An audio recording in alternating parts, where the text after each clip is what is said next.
नमस्कार दोस्तों, स्वागत है आपका टीवी 24 नेटवर्क में और मैं हूं अजय सिन्हा। केंद्र की मोदी सरकार लोकसभा में 3 बिल लेकर आई। 3 बिल ऐसे हैं जिसका विपक्ष जबरदस्त ढंग से विरोध कर रहा है और उसमें से एक बिल ऐसा है जो सबसे ज्यादा विरोध का कारण बन रहा है। आपको बताएं कि जब अमित शाह इस बिल के बारे में बोल रहे थे तब विपक्ष ने उस बिल की जो कॉपी थी उसको फाड़कर अमित शाह के ऊपर यानी कि उनके सामने फेंका और इसका बकायदा वीडियो सामने आया। आपको बताएंगे वो बिल क्या है जिसका इतना ज्यादा विरोध हो रहा है और विपक्ष सरकार पर आरोप लगा रहा है। आरोप ये लगा रहा है कि ये विपक्ष के मुख्यमंत्रियों को, विपक्ष के नेताओं को फंसाने की एक साजिश है। बीएसपी सुप्रीमो मायावती ने भी इस बिल का विरोध किया है। आपको बताएं ये बिल क्या है और इस बिल के क्या मायने और विरोध के कारण क्या हैं। ये जो बिल पेश किया गया है इसके तहत भ्रष्टाचार में शामिल मुख्यमंत्रियों, मंत्रियों और यहां तक कि प्रधानमंत्री को भी पद से हटाया जा सकता है, बशर्ते पद धारण करने वाला जो व्यक्ति है किसी अपराध के आरोप में 30 दिन तक या तो जेल में रहे या हिरासत में रहे। ऐसे में उस व्यक्ति को 31वें दिन उस पद से हटा दिया जाएगा या खुद उस पद से वो हट जाएगा। अब आपको बताते हैं कि केंद्र सरकार का 130वां संविधान संशोधन बिल क्या है जिसका इतना ज्यादा विरोध हो रहा है। संविधान के अनुच्छेद 75 में प्रधानमंत्री और उनके मंत्रिमंडल के गठन के बारे में प्रावधान किया गया है।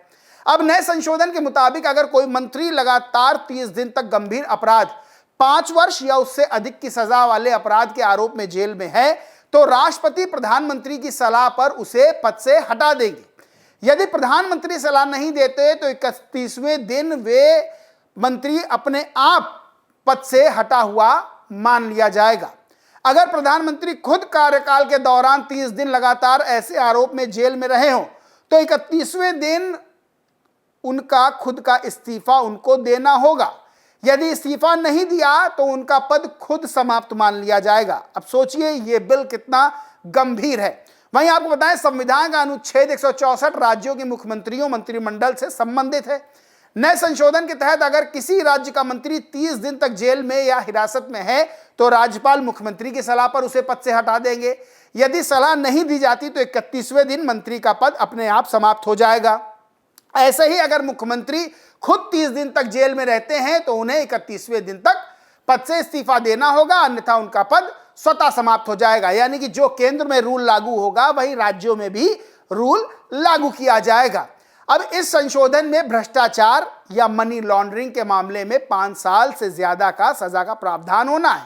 प्रस्तावित प्रावधानों के तहत यदि कोई मंत्री किसी गंभीर अपराध, 5 साल या उससे अधिक की सजा वाले अपराध के आरोप में लगातार 30 दिनों तक जेल में रहता है तो राष्ट्रपति प्रधानमंत्री की सलाह पर उसे पद से हटा देंगे। यही बात राज्यों के सीएम और उनके मंत्रियों पर भी लागू होती है। अब ये विरोध जो है, जो ये संविधान संशोधन आया है, 130वें संविधान संशोधन को लेकर जो बिल आया है इसका विरोध हो रहा है। आपको बताएं इस उपबंध में कुछ ऐसा नहीं है जो प्रधानमंत्री या मंत्री को हिरासत से रिहा होने के बाद राष्ट्रपति द्वारा पुनः प्रधानमंत्री या मंत्री के रूप में नियुक्त किए जाने से रोक सके। यही स्थिति राज्यों के मुख्यमंत्रियों, उनके मंत्रियों पर भी लागू होती है। नए संशोधन विधेयक के अनुसार यही नियम दिल्ली की विधानसभा और मंत्रिपरिषद पे भी लागू होगा। यदि दिल्ली का मंत्री 30 दिन तक जेल में है तो राष्ट्रपति मुख्यमंत्री की सलाह पर उसे पद से हटा देंगे। यदि मुख्यमंत्री 30 दिन तक जेल में रहता है तो 31वें दिन उसे इस्तीफा देना होगा, वरना उसका पद खुद समाप्त हो जाएगा। यह प्रावधान जम्मू कश्मीर समेत केंद्र शासित प्रदेशों में भी लागू होता है। यानी कि केंद्र से लेकर राज्यों तक, केंद्र शासित प्रदेशों तक यह नियम लागू होगा और इसके तहत चाहे वो प्रधानमंत्री हो, चाहे मुख्यमंत्री हो, चाहे वो केंद्र के मंत्री हो, चाहे वो राज्य के मंत्री हो, हर कोई शामिल होगा। अब विपक्ष ये लगातार आरोप लगा रहा है मोदी सरकार पर कि विपक्ष के खिलाफ ये साजिश है, उनके मुख्यमंत्रियों के खिलाफ ये साजिश की जा रही है और यहां तक के आरोप लगाए जा रहे हैं कि जो विपक्ष की जहां सरकारें हैं उन सरकारों को कमजोर करने के लिए और साथ ही साथ इसमें चंद्रबाबू नायडू और नीतीश कुमार को लेकर भी केंद्र सरकार पर यानी मोदी सरकार पर विपक्ष आरोप लगा रहा है। अब कांग्रेस ने क्या ट्वीट किया वो मैं आपको बताता हूं। कांग्रेस ने लिखा, अमित शाह पहले देश के विधायक चुराते थे, जो नहीं चुरा पाए उनके पीछे एजेंसियां लगाई और अपनी पार्टी में ले आए। फिर वोट चुराना शुरू किया। अब वो एसआईआर के नाम पर बिहार के लोगों को वोटर लिस्ट से हटा रहे हैं, लेकिन अब एक नया कानून लाकर सीएम चुराने का प्रबंध करने लगे हैं। इस कानून में अगर कोई मुख्यमंत्री 30 दिन जेल में रहेगा तो उसे पद से हटना होगा। यानी ये लोकतंत्र को लाठी तंत्र बना देना चाहते हैं और लोगों के लोकतांत्रिक अधिकार को छीन लेना चाहते हैं। ये बात कन्हैया कुमार ने प्रेस कॉन्फ्रेंस करके कही, जिसे कांग्रेस ने ट्वीट किया।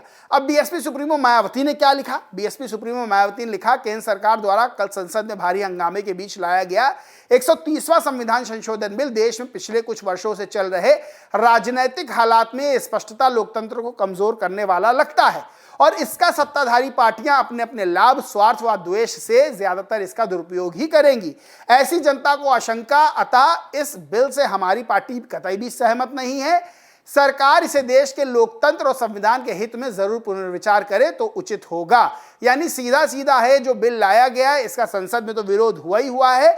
लगातार विपक्ष विरोध कर रहा है और कह रहा है कि विपक्ष के खिलाफ ये साजिश है, विपक्ष के जो मुख्यमंत्री हैं उनके खिलाफ साजिश है। दरअसल आशंका विपक्ष ये जता रहा है कि जो विपक्ष के चुनी हुई सरकारें हैं राज्यों में, उनके जो मुख्यमंत्री हैं, ऐसा ना हो कि उनको 30 दिन जेल में किसी मामले में भेज दिया जाए और उसके बाद उन्हें पद से हटना पड़े, मुख्यमंत्री पद छोड़ना पड़े। इसको लेकर शंका जो है विपक्ष की शंका गहराती जा रही है और इस चीज को लेकर विरोध हो रहा है। बहरहाल ये बिल पेश कर दिया गया है, अभी के लिए अनिश्चित काल के लिए संसद को स्थगित कर दिया गया है।